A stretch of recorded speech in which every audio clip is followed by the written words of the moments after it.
Welcome to Thriller Vault, where thriller writers tell their favorite stories. I'm your host, Phil Williams, and I'm here with my co-host, action-adventure author Luke Richardson. How are you doing, Luke? I'm well, thank you. How are you? Very well, thank you. Before we get into the story, I'd like to mention that Luke has a free box set on his website, lukerichardsonauthor.com.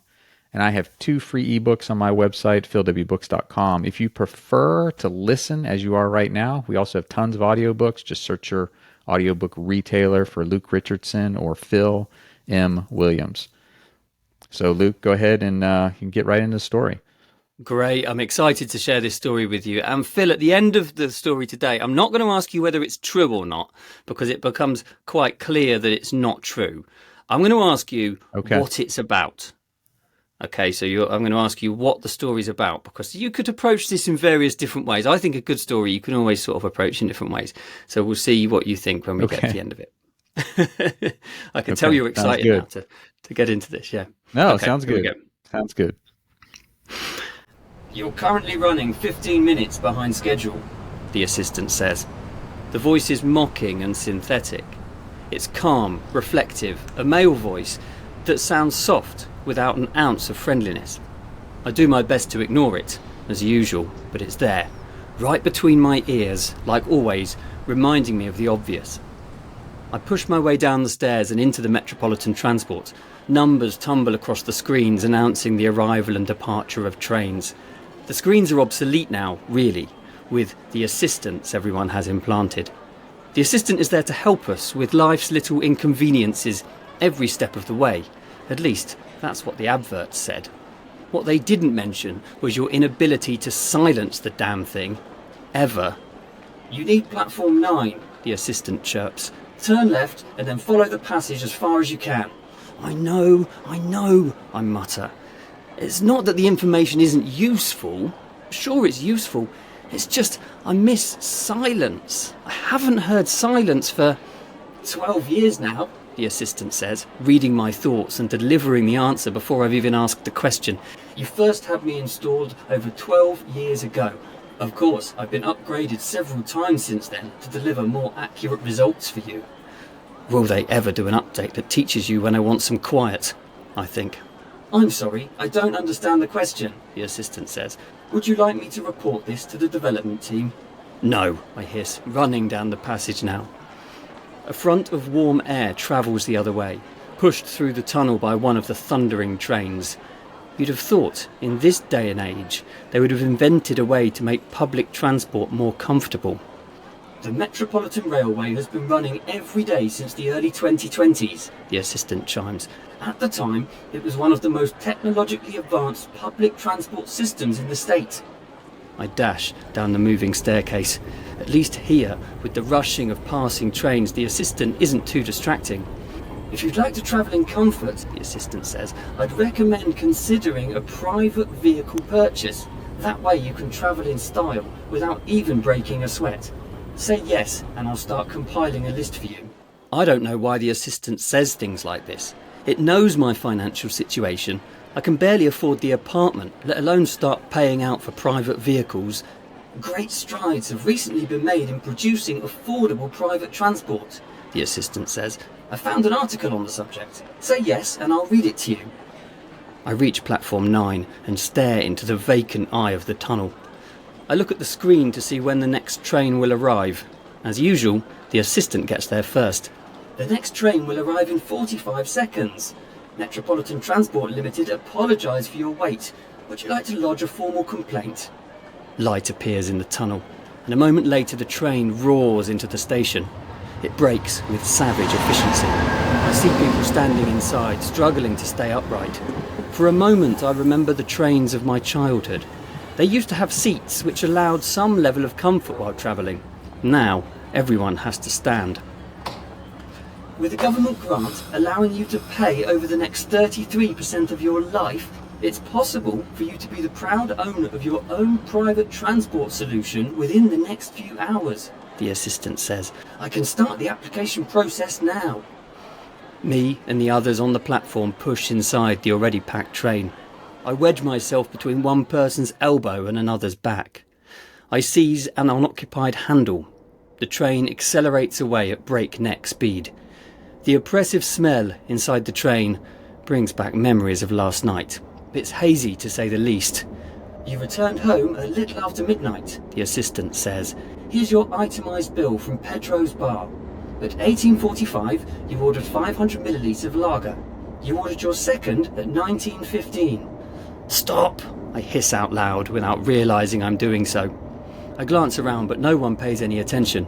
They'll all be listening to their own assistants. I once heard a statistic that over 95% of the population have an assistant. The governments are considering making them mandatory. "Next year, you'll need an assistant to buy groceries, apply for a job, receive state funding, and for journeys of more than 50 miles, my assistant says. The trick, I remind myself, is to try and tune it out. You'll never get it to stop, but sometimes, just sometimes, you can stop listening. "Do you fancy more lager today?" the assistant chimes. "I can reserve your normal table at Pedro's bar, or have it delivered to your apartment." I keep my mind clear, and the assistant fades into the noise of the rumbling train. "Fancy a holiday?" the assistant says. "Visit Titan. It's said to be the holiday of a lifetime. Think yes, and I'll prepare the details and payment options for you." The train slams to a stop, squeezing me against the surrounding people. Again, I question why the machines don't understand comfort. I stop the thought before the assistant starts talking about buying a personal transport solution all over again. "Well done, you've made up some time," the assistant says. "You're now only 12 minutes behind schedule." The doors hiss open, and I, along with most of the people on the train, surge onto the platform. It's shift change, so everyone has somewhere to go. My eyes hurt. It feels like I haven't slept in a week, maybe more. "Getting a great night's sleep is essential to be a happy and productive member of society," the assistant tells me. "There are various things you can do in order to try and improve your—" "Stop!" I hiss again. "Just stop!" The assistant fades. "Maybe you'd like a coffee," it says a moment later. "Caffeine has been long known to temporarily combat the effects of—" "Stop!" I shout this time. The air of the city wafts against my face as I climb the last set of stairs up to the street. By the time I reach the top, my feet ache. "Let me find some new shoes for you," the assistant says. "Is comfort your most important attribute?" I ignore the assistant and step out into the sunlight. "You have a new message from Thomas Dagmar, CEO, TD Programs," the assistant says. "I'll read it now for you." "Don't read it. I don't want to know," I say. "I'm sorry, this message is tagged as high priority, which means it's not optional. Reading now. You're late again. Come to my office as soon as you arrive." 7 minutes later, I knock on the door of the CEO's office. Thomas Dagmar's name glitters from a brass plaque. "It seems that you have a problem with authority," Thomas Dagmar says, before I've even stepped inside the room. Crossing the office, I think about the best way to respond. On the one occasion, it might be useful to have a series of clever excuses. The assistant stays silent. "No, sir, of course not," I reply. "There was a problem on the transport. Apologies, I'll make it up at lunchtime, I will." I rub a hand across my face and hope that my eyes don't look as red as they did when I looked in the mirror that morning. Dagmar stays sitting behind his desk. He doesn't invite me to sit, so I stand awkwardly. "You're a clever man," he says slowly. "Please explain to me. This company employs over 5,000 people, and yet you are the only one who is not able to be at their desk on time. What makes you so special?" As Dagmar is speaking, I glance out of the window. The office is on the 60th floor, and through the glass, the city stretches out in the morning smog. Drones buzz like mosquitoes from one building to the next, leaving traces in the mist. "Are you even listening?" Dagmar roars, his mouth set in an angry snarl. Of course, it won't happen again. I'm sorry," I say. I try to make it sound like I really mean it, like I really do, but I don't think it's worked. Again, the assistant says nothing. Useless. "That is one thing we agree about," Dagmar says darkly. "It won't happen again because you no longer work for TD Programs. You can collect your things and hand your access cards to the receptionist on your way out.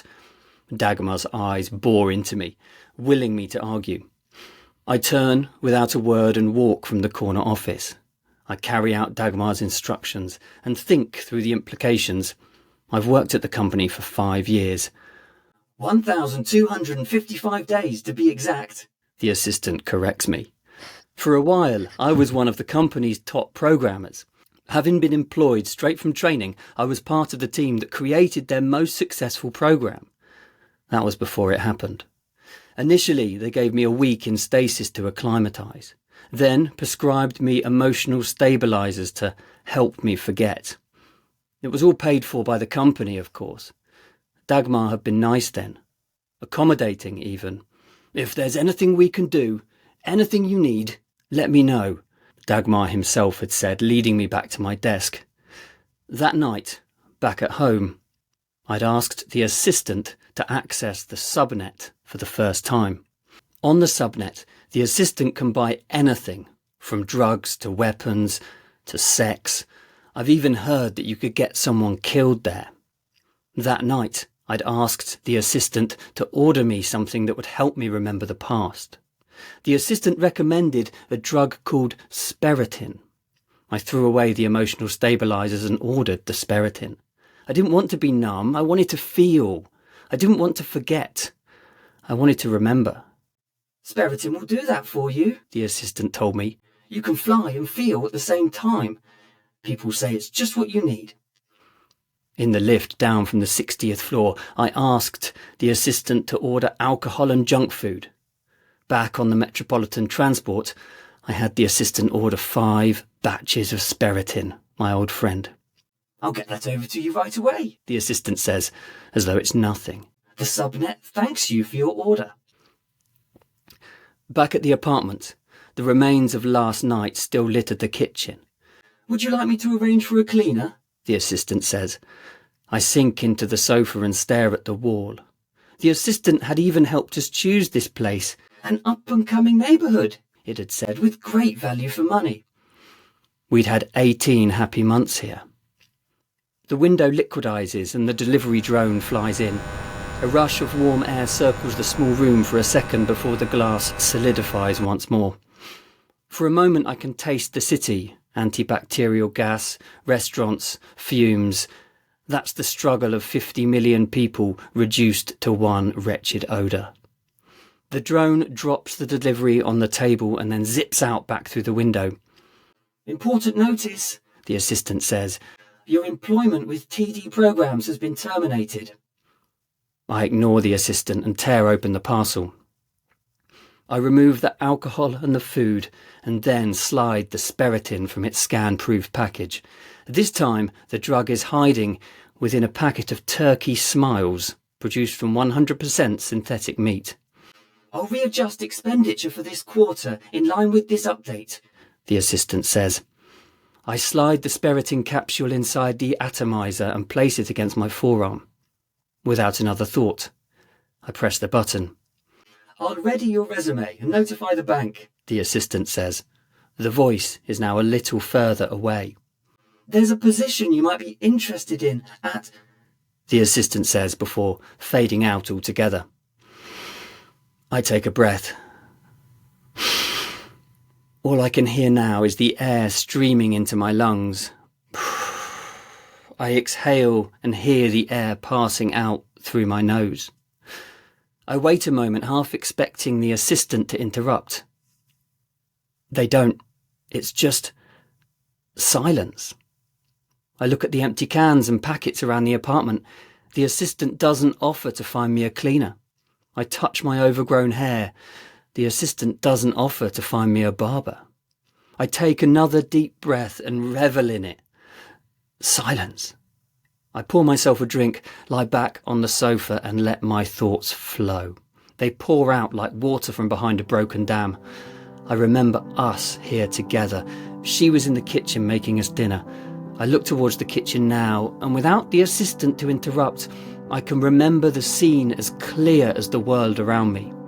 I see her there, pulling plates from a cupboard. She looks at me. She smiles. I can see that she's pregnant now too, her belly pressed against a long dress. I feel my face ache with the alien movement of a smile. Tears run abated down my face. Don't go, I shout as the memory fades. Don't go. I grab the atomizer and administer another dose. The memories run free, unshackled. Lying back, and without the assistant to remind me of the time day wears into night, with the dying light, the memories become darker too. I think of Thomas Dagmar. "We want to help you forget," he had said after she'd gone. All he really wanted was for me to finish the project that was making him wealthy. He never cared about me. Aggressively this time, I administer another dose of Spiriton. My mind goes completely blank, happy, warm, and blank. "You have to wake up now."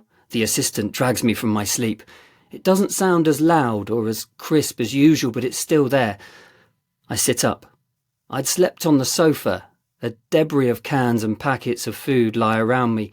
It's urgent that you wake up now," the assistant says. "There's a news report you must hear." "Play it," I say croakily, knowing the assistant won't give up if it thinks something's essential. I grab the atomizer and slide in another vial of Spiriton. As soon as I've heard this, I'm going to get rid of the assistant all day. The assistant reads the story. With the atomizer against my arm, I freeze. My mouth suddenly feels as though it's been baking in the sun. Read that again," I stutter. Without delay, the assistant does what I ask. "Businessman Thomas Dagmar was murdered at his home last night. The police believe the killing to be a contract assassination with origins in the subnet. They are currently searching the digital records and are hoping to make arrests later today."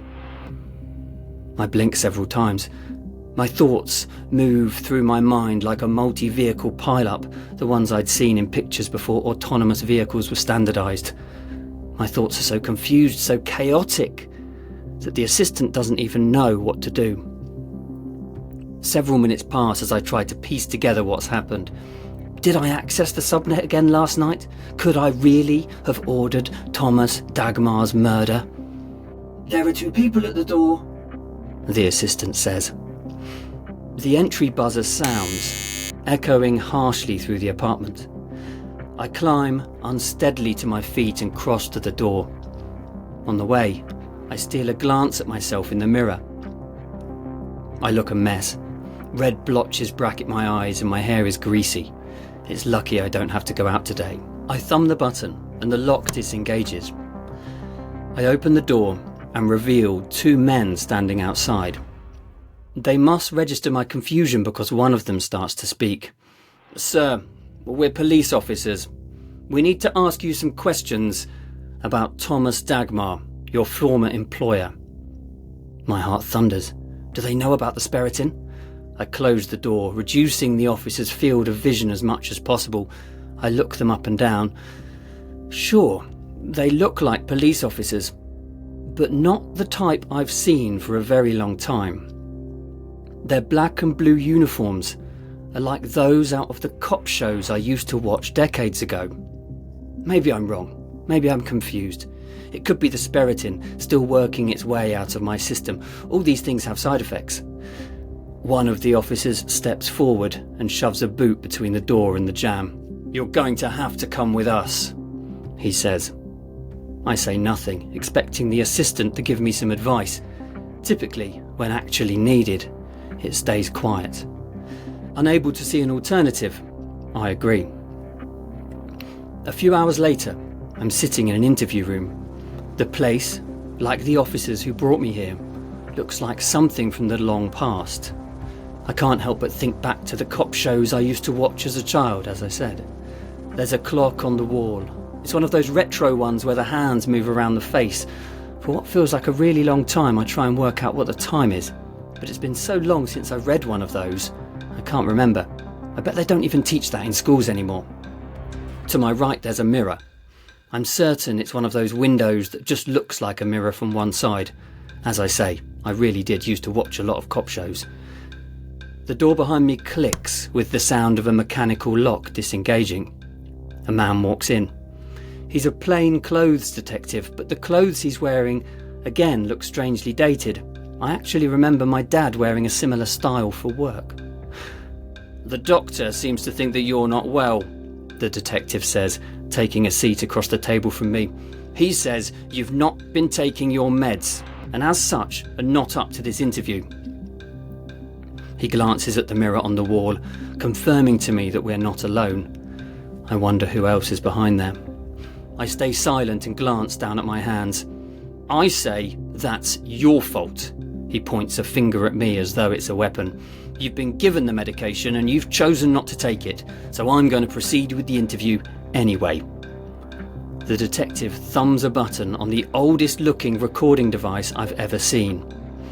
Interview started, the detective says, followed by the date, time, and year.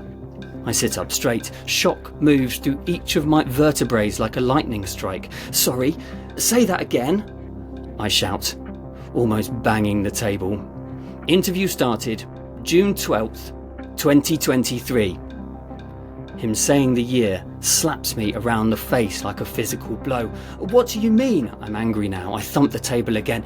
It's not 2023. 2023 was years, decades ago. Suddenly there's a banging at the door behind me. The lock clicks and the door swings open. Hello, doctor, the detective says, looking up at the intruder. I insist that you stop this interview right now. The voice comes from behind me. It sounds like it's almost in my head. It's a male voice. It's calm, reflective and soft, but without an ounce of friendliness. This is my patient, the voice says. I've been working with him for several years, and without the meds, he's not up to this interview. So, I ask you, Phil, what is the story about? I like the dystopian aspect of the story. How people literally couldn't go anywhere without thinking, without the assistant telling them, what to do and whatnot. And it's not totally unlike how how people walk around with their phones and they're facing their phones and whatnot. So it's not implanted at the moment, but I could be totally wrong, but I think that he had something implanted, maybe experimental, or maybe he was dealing with some medical issues, and that has sort of continued on and has made him somewhat mental. See, that was my sort of initial thought with it, that it was this dystopian futuristic story that in which this guy, a bit like Big Brother, 1984, in which Winston is our protagonist, and he's there living in this world, and he's quite a lonely character, and we realize about him as we go on. Then I thought, wouldn't it be fun if it wasn't really the future, if it was really in the present, but our guy is so confused that he thinks it's a futuristic time, and he doesn't realize until the end. So the crazy voice is all in his head. The crazy voice is all in his head. So he thinks it's this assistant, right? And he's living in the future, but really he's not. He's living in the present time, but he's just got this inner monologue that won't shut up. And maybe you say that was some treatment that the psychotherapist has said. This is an assistant. This is supposed to be helpful to you, to try and help him compartmentalize this voice. Yeah, right. Or maybe it's a fiction that he's told himself about. Yeah, I think I like stories like this. There goes that they have lots of levels that you can pick apart and sort of think about, because there's the bit about the tragedy in there. He seems to have lost his partner, and that's the reason that he's been on this trajectory. Or I suppose maybe it's a red herring because the story isn't really about that. I tried to send it off on a different level, but. No, I like your version of it. My version of it, that actually makes a lot of sense. Because my initial inclination, of course, is to go the dystopian route of like maybe he's crazy, had a medical. They did some experimental and it sort of messed up his brain. But yours makes a lot more sense. That he's somewhat had a mental break and thinks that because if you think about it, people do have voices in their heads. When we all actually have a voice in our Oh, head, I talk to but myself all the some time. people think I'm of it writing as this story. I'm going. for Yeah, yeah, sure, yeah. That's for good. sure, That's good. for sure. Yeah.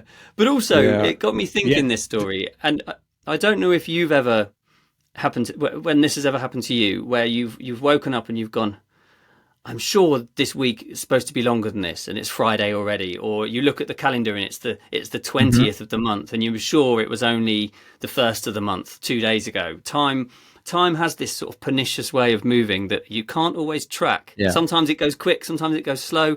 So actually, it, right. for you to think it's a year that it isn't, if you didn't have the technology and stuff, for you to think that the year it isn't that far away. It isn't impossible. You wouldn't have to be totally crazy to be confused about what day it is or what year it is or what's going on if you were isolated in a Oh, certain yeah, place, would you? You know. yeah, So yeah, for sure. Just the other night, Denise and I had company, and I was like, "Yeah, I'm 45 years old." Denise was like, "You're 47." I was like, "Thanks for that, appreciate it." But I was just so used to thinking of myself as 45, but years have gone by since then. I've had that's birthdays brilliant. and whatnot. There's the time zone. Yeah. I think if you're still saying that So when you're yeah, I mean, 55, we'll yeah, we maybe. got a we have a problem.